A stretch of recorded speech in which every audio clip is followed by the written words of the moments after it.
The evolution of the world. Day 0. The awakening. The world was new, untouched by the scars of history or the weight of time. Vast plains stretched endlessly beneath a pale blue sky, bordered by dense forests and rolling hills. Rivers carved paths through the earth, their waters crystal clear, shimmering under the light of the sun. The air was pure, carrying the scent of fertile soil and the faint aroma of blossoming flowers. It was a world of infinite possibility, a canvas waiting for the first brushstrokes of life to paint a story of civilization. In the center of this unmarked land, 20 figures lay still on the grass, their bodies forming a perfect circle. They were neither born nor created, they simply were. As if stirred by some unseen force, they began to awaken. The first to rise was a man, his eyes fluttering open to take in the sight of the sky above. His name, though not given by any, was Ethan.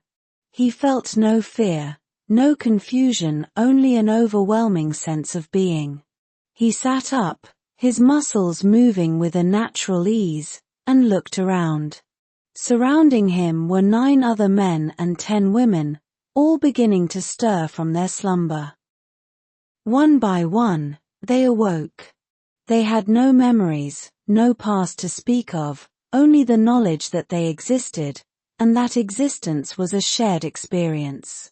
Each of them felt a connection to the others, as if they were all parts of a greater whole.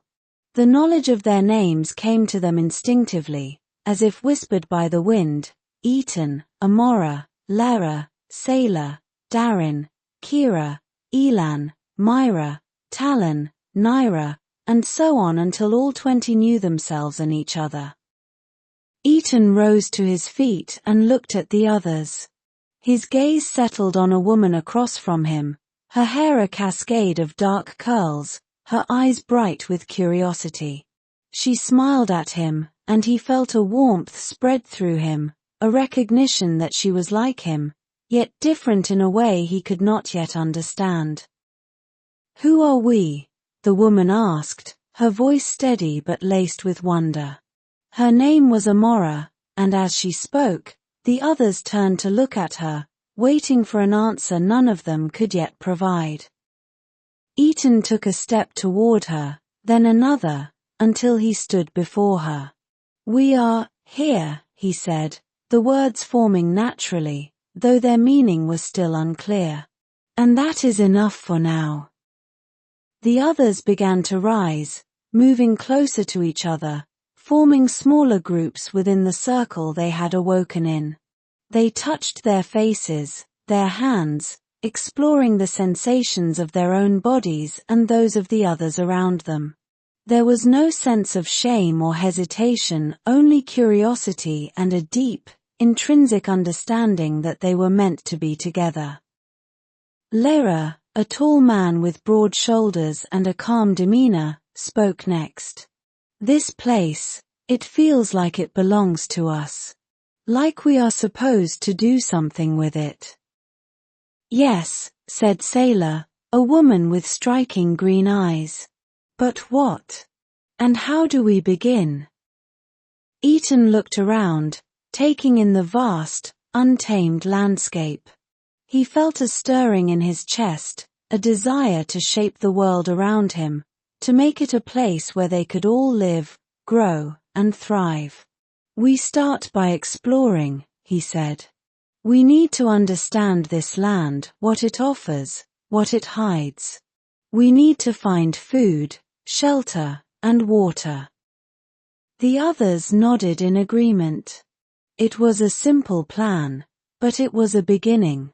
Without further words, the group dispersed, each pair or small group heading in a different direction to explore the land that stretched out before them. Amora and Ethan stayed together, walking toward a distant grove of trees. The grass beneath their feet was soft, the ground solid and welcoming. They moved in silence, content in each other's presence, their senses attuned to the world around them. Birds flitted from tree to tree, their songs filling the air with a melody that seemed to mirror the quiet joy of the new world. As they reached the grove, they found a stream running through it, its waters clear and cool. Amora knelt beside it, dipping her hands into the water and bringing it to her lips. She drank deeply, savoring the taste of the pure, untouched water. "It's good," she said, smiling up at Ethan. "This place, it feels right." Ethan nodded, his gaze sweeping over the trees and the stream. "Yes. This could be a place for us, a place to start."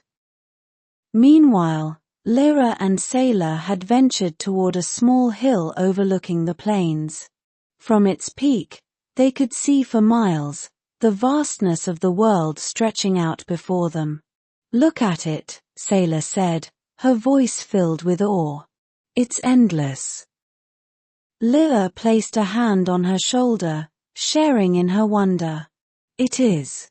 And it's ours. We can shape it, build something here that will last." As the day wore on, the others returned from their explorations. They shared what they had found. Darren and Kira had discovered a cave that could serve as shelter. Elan and Myra had found a patch of wild berries, sweet and nourishing. Talon and Naira had followed a herd of deer, realizing that the animals could provide meat and fur for warmth. They gathered around the stream, where Amora and Ethan had begun to pile stones, marking the spot as their first home. As night began to fall, they sat together, their bodies warmed by the closeness of the group, their minds filled with the possibilities of the days to come. There were no stars in the sky that night, only the soft glow of the moon casting its light on the land below. The group spoke little, each person lost in their thoughts, contemplating the enormity of their situation. They had no past, no ancestors to guide them, only the present and the future, which they would have to shape with their own hands. As the first day came to an end, they lay down beside the stream, their bodies close together for warmth. There was no fear, no uncertainty, only a sense of purpose, a knowledge that they were the beginning of something new, something that had never existed before. And so, the first night passed in silence, the world around them holding its breath, waiting for the dawn of the first civilization.